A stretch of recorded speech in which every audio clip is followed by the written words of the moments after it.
예수님의 공생애가 시작되자 많은 사람들이 좋아하면서 예수님을 따르게 됐습니다. 그때 주님은 산에 오르셔서 그들에게 말씀을 이제 길게 하셨는데 그 내용이 마태복음 5장과 6장, 7장의 내용입니다. 이걸 흔히 학자들은 산상에서 귀한 말씀을 하셨다 해서 산상보훈 이런 이름으로 부르기도 합니다. 오늘 보면 그 말씀 중 한 부분으로 내용은 주님을 따른 그들을 향하여 하신 말씀인데 다 천국에 갈 것이 아니고 그렇지 못할 자들도 있음을 전제하시면서 하신 말씀을 하셨어요. 오늘 이 내용을 살피는 이유는 본문의 그들과 우리와 비슷합니다. 주님을 좋아서 주님을 따르고 있는 자들입니다. 결국 시간을 좀 뛰어넘어서 이 시대에 지금 이 자리에 주님이 오신다면 동일하게 지금 이렇게 말씀하실 것인데, 자, 그러면 우리는 어떤 삶을 앞으로 살게 될까? 때로는 이 본문이 충격이기도 하지만 우리를 점검할 수 있는 말씀도 되고 또 우리의 방향을 다시 한번 제시해 주신 말씀도 되기 때문에 오늘 본문으로 소개하게 된 것입니다.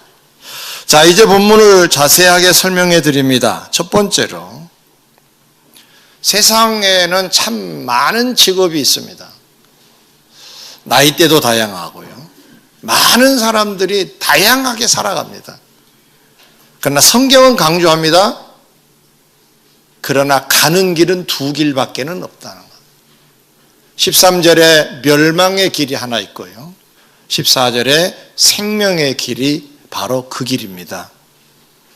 다른 성경에서는 그러면 이 부분을 어떻게 설명하고 있는가?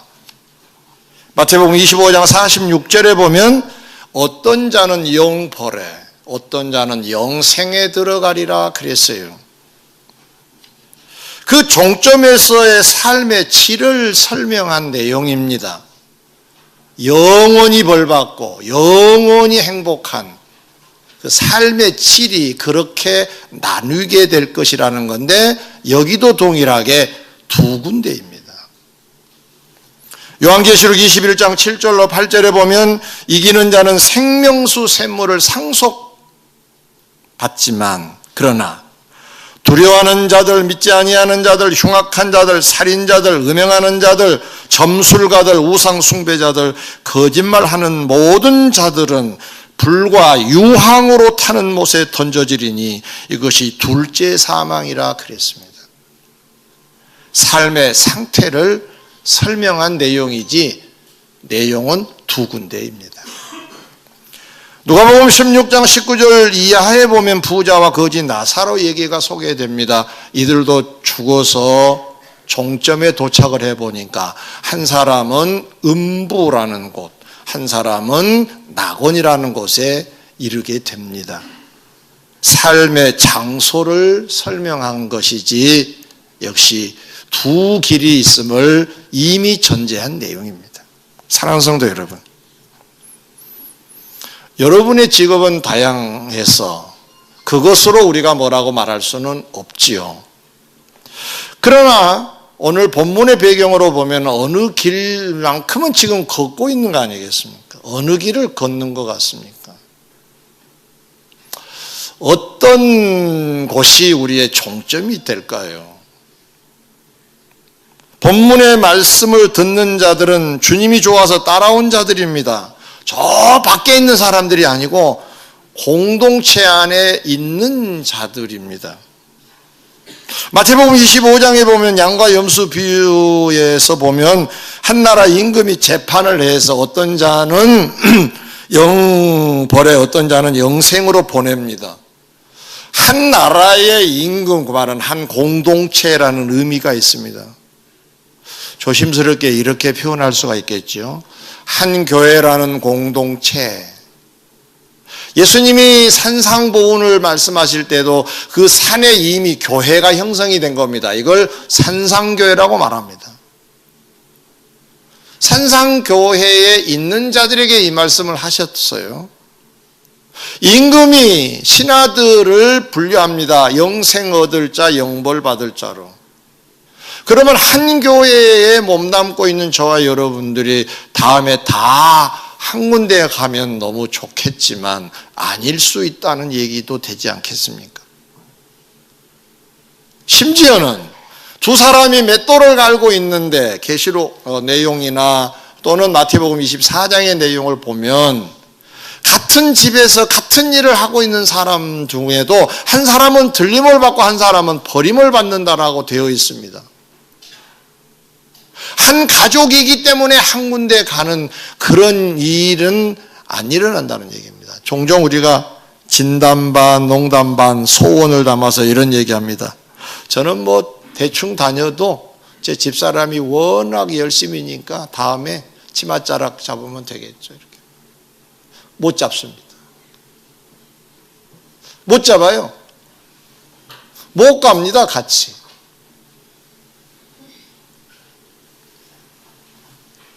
냉정하게 분석해 보면 천국과 지옥은 우리가 가는 것이 아니라 내가 가고 너가 가고 각각이 갑니다. 우리가 가지 않습니다. 가족 단위로 가지 않습니다. 교회 단위로 가지 않습니다. 나라 단위로도 가지 않습니다. 각각이 갑니다. 그렇다면 중간지대는 없다는 얘기인데 여러분은 어디로 가실 것 같습니까? 여러분의 미래이기에 한 번쯤 깊이 고민해 봐야 되지 않을까요?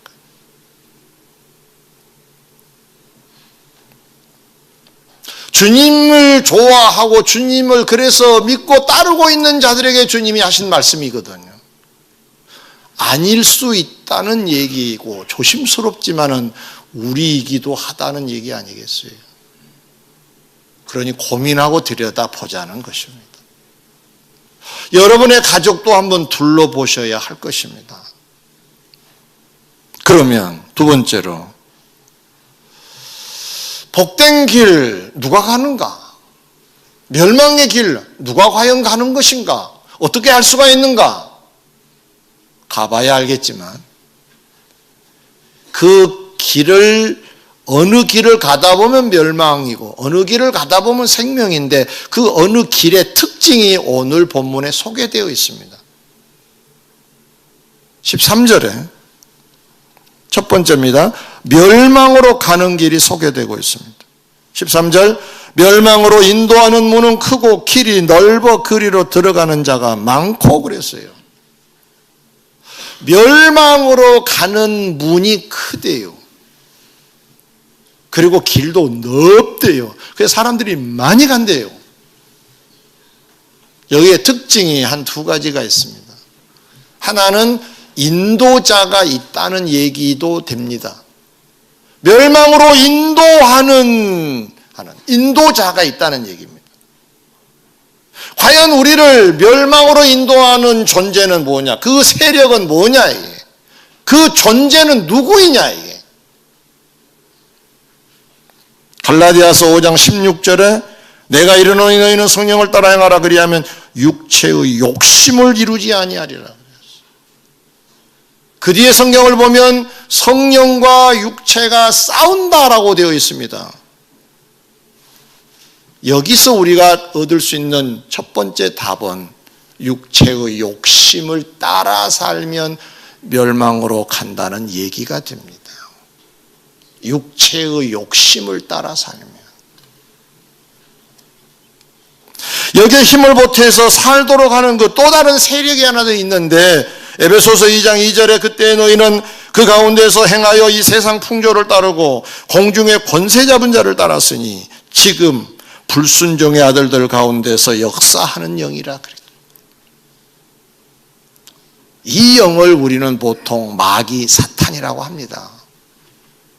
근데 이 사탄은 우리에게 접근해서 우리가 육체의 욕심이 발동이 되면 부축입니다. 잘 하고 있다고. 그래서 멸망으로 끌고 갑니다.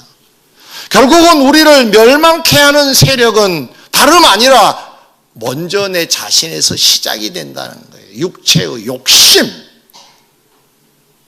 기분, 감정, 유행, 세상의 가치, 지식과 상식이 늘 우리를 주장하는 입장이 되면 사탄은 부추겨서 멸망케 한다는 얘기입니다. 다음으로 문이 크고 길이 넓어 그리로 들어가는 자가 많다는 말의 의미는 뭘까요?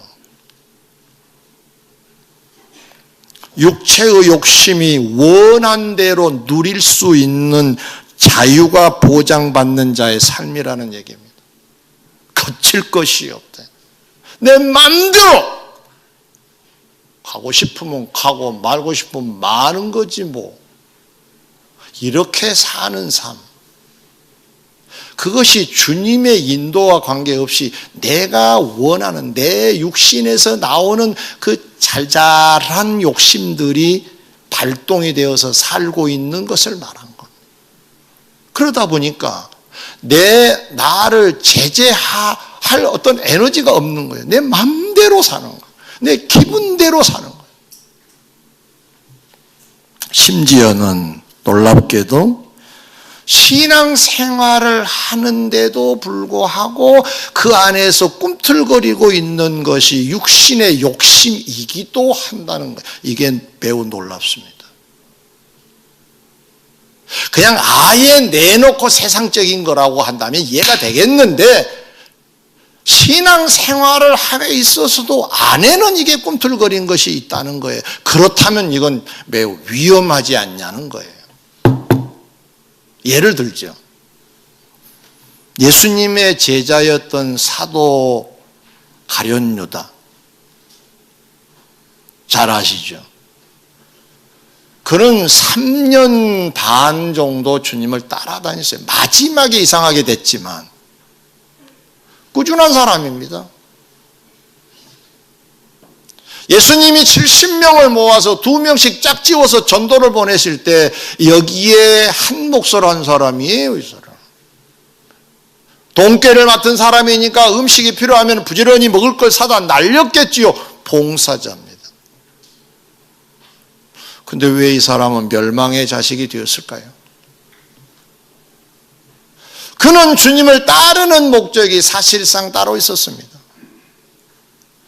예수님이 임금 되시면 내가 한 자리 해야 되겠다라고 하는 소위 세상적인 가치, 육신의 욕심이 늘 있었습니다.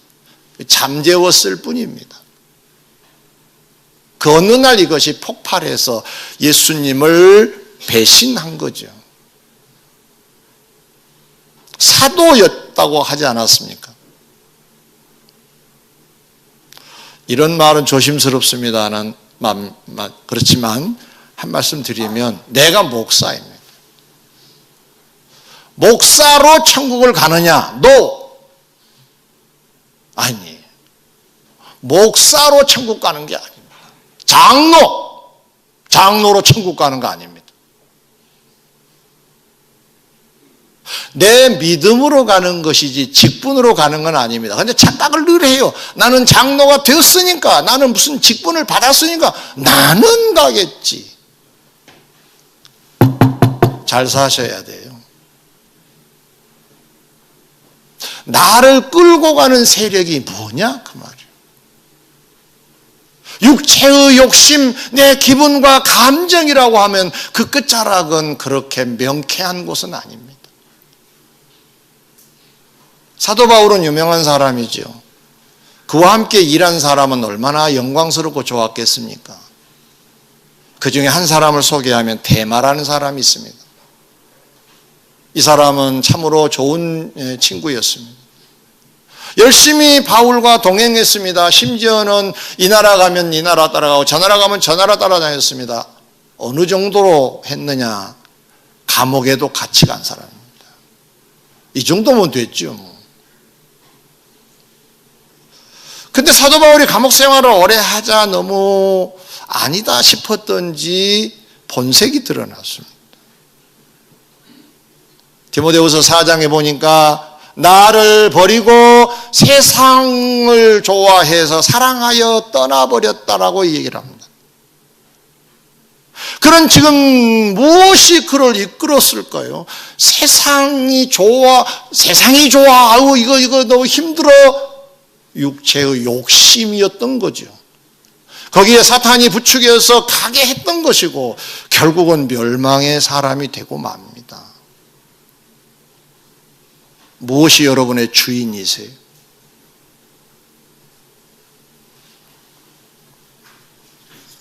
예수님도 말씀하십니다. 마태복음 7장 21절 이하에서 나더러 주여 주여 하는 자마다 다 천국에 들어갈 것이 아니요 다만 하늘에 계신 내 아버지의 뜻대로 행하는 자라야 들어가리라. 주님이 심심해서 협박하고 공갈하시려고 이 말씀하신 게 아니에요. 사실을 말씀하신 거예요. 그날에 많은 사람이 나더러 이르되 주여 주여 우리가 주의 이름으로 선지자 노릇하며 주의 이름으로 귀신을 쫓아내며 주의 이름으로 많은 권능을 행하지 아니하였나이까? 저 모르시겠어요? 그때 주님이 이렇게 대답하신다 했습니다. 그때 내가 그들에게 밝히 말하겠다. 내가 너희를 도무지 알지 못하니 불법을 행하는 자들아 내게서 떠나가라 오 하실 것이라고 주님이 말씀하셨어요. 이 또한 산상보훈 중에 있는 말씀입니다.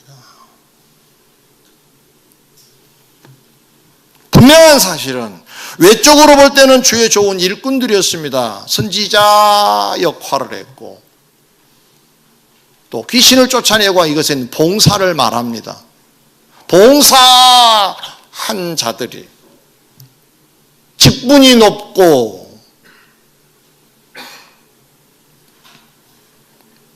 그렇지만 그들의 삶의 중심에는 부르기는 주여라고 불렀지만은 삶의 현장에 와서는 나여로 살았다는 얘기입니다. 내가 나를 이끌고 있었다는 얘기죠. 성도 여러분,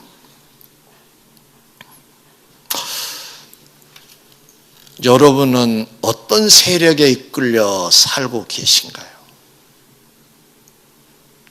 욕심인 듯 하면 빨리 춤 못 추게 해야 됩니다.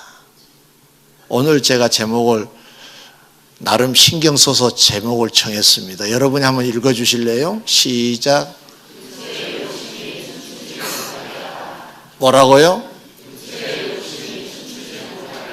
육체의 욕심이 좋아서 춤추지 못하게 하라. 원한 대로 네 몸을 맡기지 말라. 그 파티가 끝나면 멸망이 기다린다. 지금 어느 길을 걷고 계신가요? 어느 길을 걷기를 원하고 계신가요?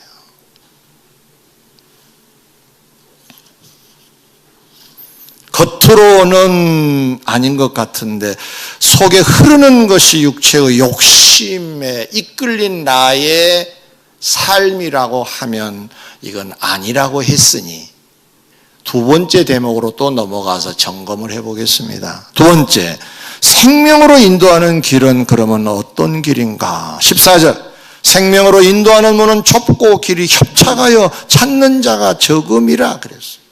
여기도 특징이 두 가지입니다. 여기도 인도하는 세력이 있다는 얘기입니다. 생명으로 인도하는 인도자가 있다는 얘기입니다. 누구일까요?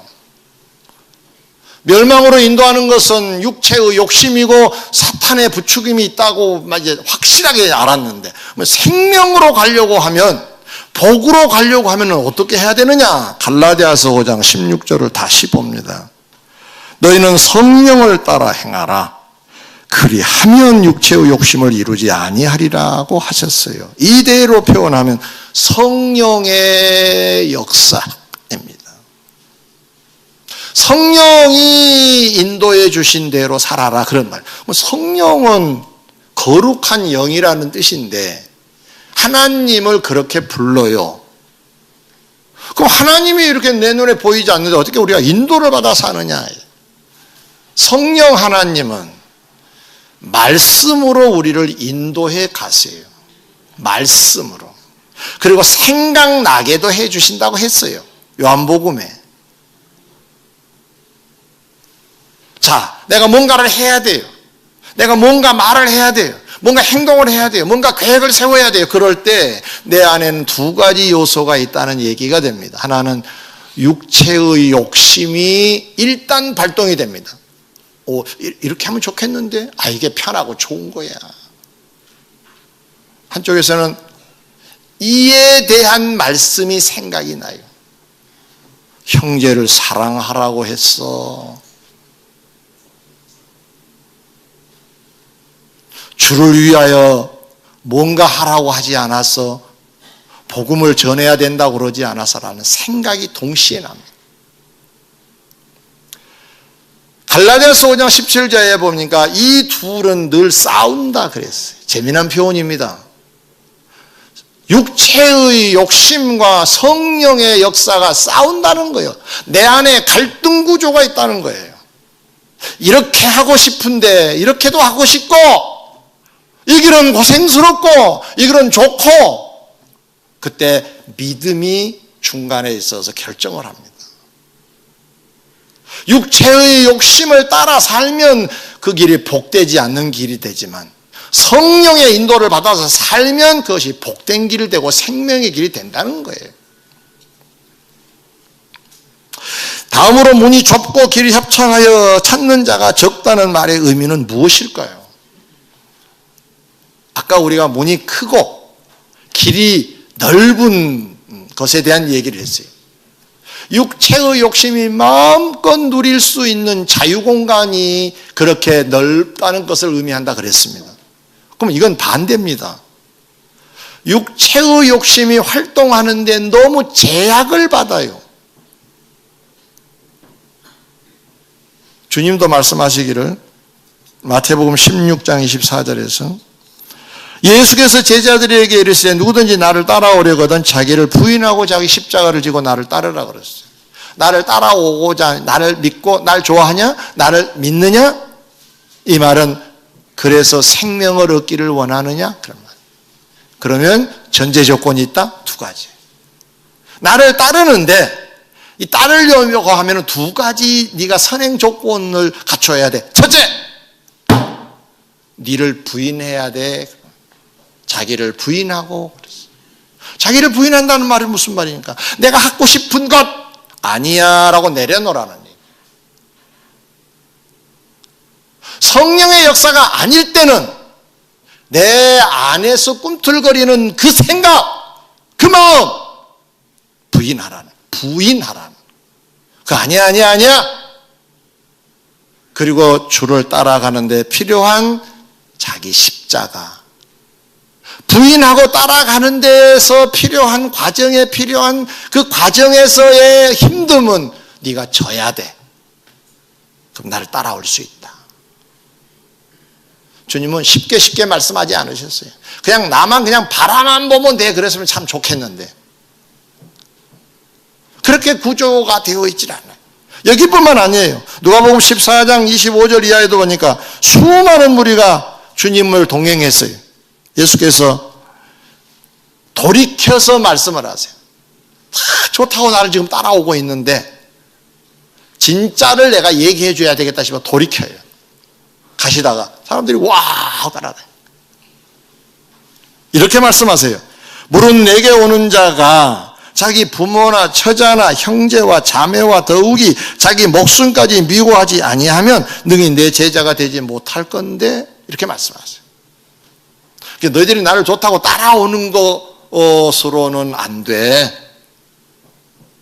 자기 목숨까지도 미워할 줄 알아야 돼. 그 말은 무슨 말일까요? 내가 너희들에게 더 존귀한 자의 자리에 늘 있어야 돼. 그런 과정에서 때로는 너희들의 모든 것들을 내려놓을 수 있어야 돼. 그 말. 주님이 친히 하신 말씀입니다.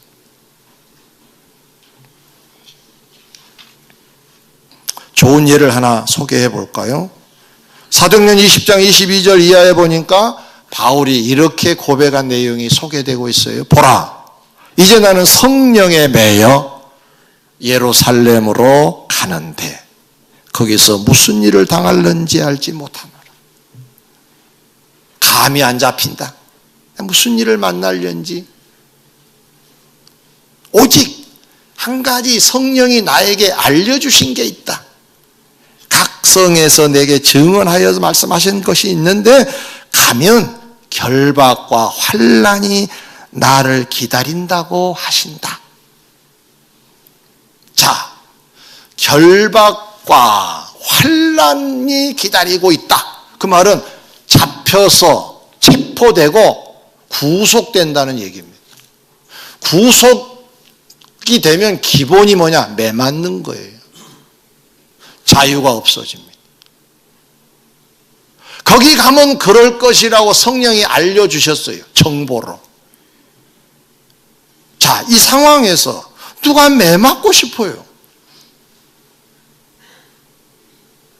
매 안 맞고 싶죠. 누가 환난을 당하고 싶겠어요?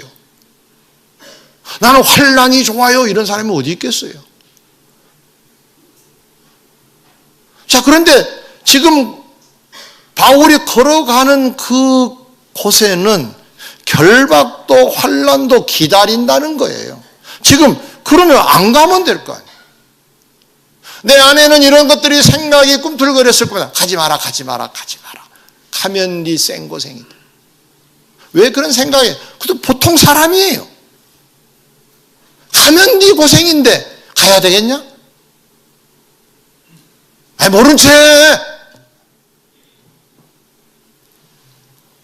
근데 바울은 어떻게 했다고 했습니까? 그러나 내가 달려갈 길과 주 예수께 받은 사명과 하나님의 은혜의 복음을 증언하는 일을 마치리 하면은 나의 생명조차 조금도 귀한 것으로 여기지 아니하노라 그러면서 가요. 훗날 디모데후서 4장에서 뭐라고 말합니까? 이렇게 살았던 바울이 이렇게 고백합니다. 이제후로는 나를 위하여 의의 면류관이 예비되었다고 얘기합니다. 그렇게 살았기 때문에 그것이 가능했다는 얘기인데 이 과정이 매우 중요합니다. 육체의 욕심을 따라 살았더라고 하면 환난과 결박이 기다리는 그 예루살렘으로 절대로 가지 않습니다. 그런데 갔어요. 이유가 성령의 이끌림을 받아요. 성령에 매여서 성령이 알려주셔서 복음을 전해야 된다고 하는 말씀을 맺고자 합니다. 우리는 늘 우리 안에 두 가지 우리를 끌고 가는 세력이 있습니다. 하나는 기본이 내 육체가 내가 생각해 내는 것들이 있어요. 그것이 기분으로 나타나기도 하고 감정으로 나타나기도 하고 내 상식으로 나타나기도 하고 내 지식으로 나타나기도 하고 여러 가지입니다. 나에게서 나온 것들하고 또 하나는 위에서 내려온 것들이 있어요. 그게 뭐냐? 하나님의 말씀이에요. 여기는 사탄이 조작을 하고 여기는 성령이 말씀을 가지고 오세요. 그래서 부딪혀요. 이 부딪힘 속에서 어떤 결정을 하느냐는 우리 몫이에요.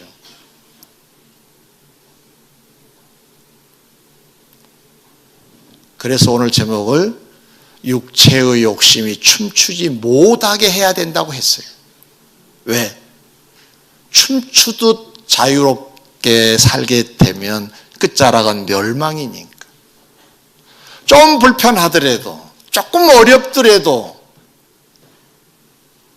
그리고 동료가 많지 않더라도, 나와 같은 신앙관을 가지고 사는 사람이 그렇게 많지 않더라도, 외롭게 신앙생활을 하더라도, 성령의 이끌림을 받는 곳이라고 한다면 난 간다.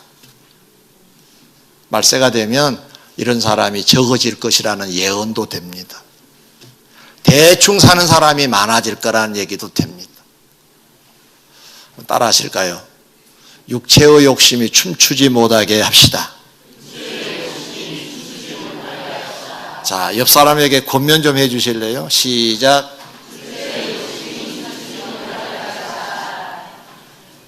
성령의 인도를 받으시기를 주의 이름으로 축원합니다. 기도하겠습니다.